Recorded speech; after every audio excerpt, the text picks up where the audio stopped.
इतिहास की क्लास में आपका बहुत बहुत स्वागत है। और पिछले भाग में हमने ये पढ़ा था, तैमूर के आक्रमण के पहले भाग में हमने पढ़ा था कि तैमूर किस किस्म का आदमी था, वो कहाँ पैदा हुआ, उसने किस तरह से अपना साम्राज्य बनाया, उसके शक्ति के साधन कैसे क्या थे और उसका व्यक्तिगत चरित्र कैसा था। अब इस भाग में हम ये पढ़ेंगे कि किस तरह से उसने भारत पर आक्रमण किया और भारत से अकूत संपत्ति को लूट कर ले गया और किस तरह से उसने यहाँ पर कत्लेआम मचाया।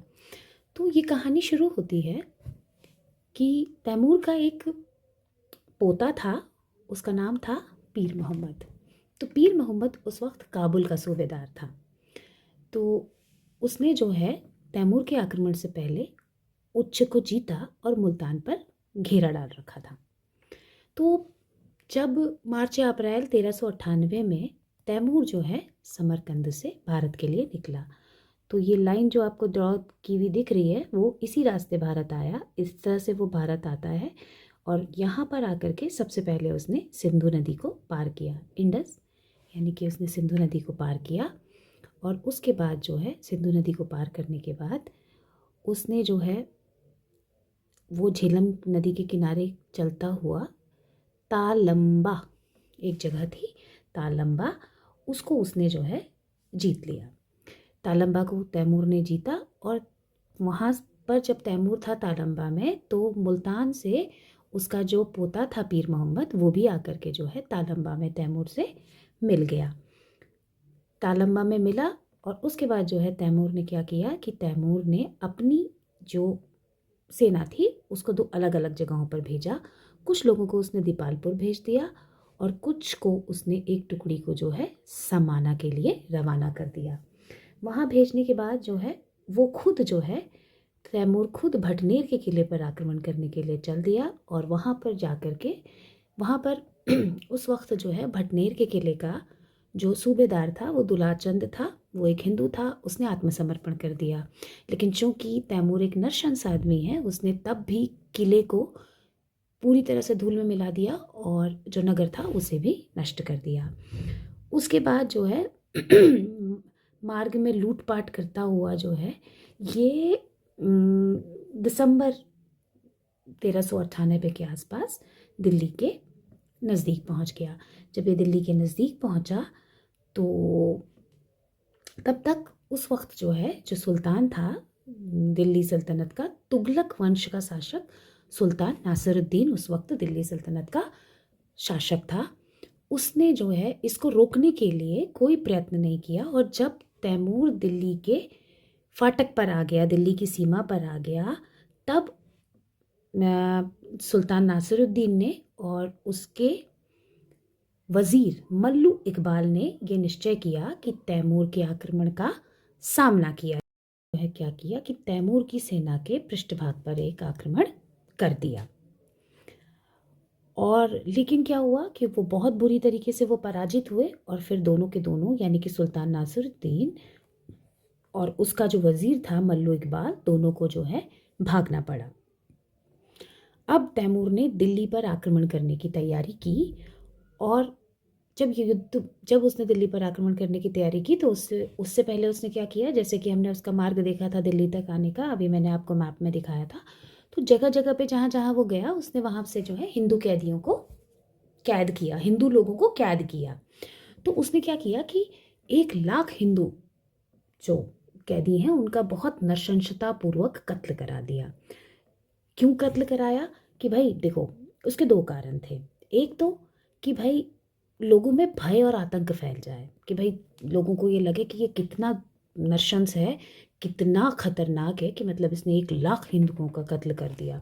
और दूसरा जो है, अगर कभी भी कोई वक्त आए, मतलब किसी भी तरह का, ये सारे लोग कोई संकट उसके लिए उत्पन्न ना कर सकें, इसलिए उसने जो है बहुत नृशंसतापूर्वक इन सब का क्या करा दिया, कत्ल करा दिया। तो 17 दिसंबर 1398 ईस्वी को दिल्ली के बाहर एक युद्ध हुआ जिसमें नासिरुद्दीन महमूद और मल्लू इकबाल दोबारा से जो है पूरी तरह से जो है वो तैमूर से पराजित हो गए। इसके बाद जो है ये उनकी फाइनल हार थी तैमूर से। उसके बाद जो नासिरुद्दीन महमूद है वो गुजरात भाग गया और जो मल्लू इकबाल है वो जो है बुलंदशहर भाग गया। अब 18 दिसंबर को तैमूर ने राजधानी में प्रवेश। तैमूर और नासिरुद्दीन महमूद के बीच जो युद्ध हुआ था, ये उसका दृश्य बनाया गया है। ये बात की रचना है, लेकिन हम ये देख सकते हैं कि किस तरह से ये दिखाया गया है कि तैमूर और नासिरुद्दीन महमूद में युद्ध हो रहा है। तो फिर क्या हुआ, जब वो दिल्ली 18 दिसंबर को जब तैमूर जो है दिल्ली में उसने प्रवेश किया, तो नागरिकों और सैनिकों में उसके नागरिकों मतलब दिल्ली के नागरिकों में और सैनिकों में जो है कुछ झड़प हो गई। तो तैमूर नरशंस तो है ही, हत्यारा तो है ही, उसने जो है कत्लेआम का आदेश दे दिया। अब कत्लेआम का आदेश दिया तो दिल्ली में कई दिनों तक लूट मार और कत्लेमार होता रहा। ठीक है, कत्लेआम होता रहा, हज़ारों व्यक्तियों का वध कर दिया गया, हज़ारों व्यक्ति दास बना लिए गए और महिलाओं के साथ जो है बलात्कार हुए। मतलब आप ये समझिए कि वो इतना भयावह मंजर था जिसकी आज हम कल्पना भी नहीं कर सकते। तो तैमूर तकरीबन जो है 15 दिन दिल्ली में रहा और फिर यहाँ से उसके सरदारों ने अतुल संपत्ति प्राप्त की, जो कि भारत के पास हम ये जानते हैं भाई सोने की चिड़िया कहा जाता था भारत को, और अतुल संपत्ति यहाँ पर थी। तो उसने बहुत संपत्ति यहाँ से प्राप्त की और फिर जो है 1 जनवरी 1399 यानी कि 1399 ईस्वी को न्यू ईयर के दिन तैमूर फिरोज़ाबाद, मेरठ, हरिद्वार, कांगड़ा और जम्मू होता हुआ वापस लौट गया। मेरे बच्चों, वो जहाँ जहाँ गया वहाँ वहाँ उसने लूटपाट की, लोगों को मारा, निर्दयतापूर्व लोगों के का वध किया। हम ये कह सकते हैं कि वो आतंक और लूटपाट मचाता हुआ, जैसे कि किसी टिड्डी का दल आता है और वो सारी फसल बर्बाद कर देता है, उसी तरह से तैमूर जो है भारत के हर एक राज्य को, भारत के उसके रास्ते में जो भी स्थान पड़े, जो भी राज्य पड़े, उन्हें कुचलता हुआ, निर्ममता से कुचलता हुआ वो लौटा। और फिर 19 मार्च 1399 ईस्वी को वो फिर सिंधु के पास पहुंचा। उसने सिंधु नदी को पार किया और फिर वो समरकंद वापस चला गया।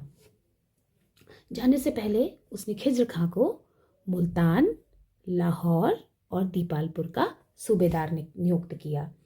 इसके बारे में जब हम बाद में पढ़ेंगे तुगलक डायनेस्टी, तो हमको पता लगेगा कि खिज्र खान कौन है।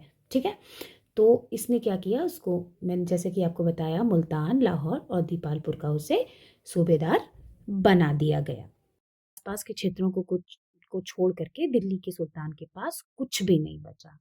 इस तरह से अगर हम कहें तो तैमूर का जो आक्रमण है मेरे बच्चों, वो हत्याकांड, लूटमार, भुखमरी और दिल्ली सल्तनत की प्रतिष्ठा के नष्ट हो जाने का कारण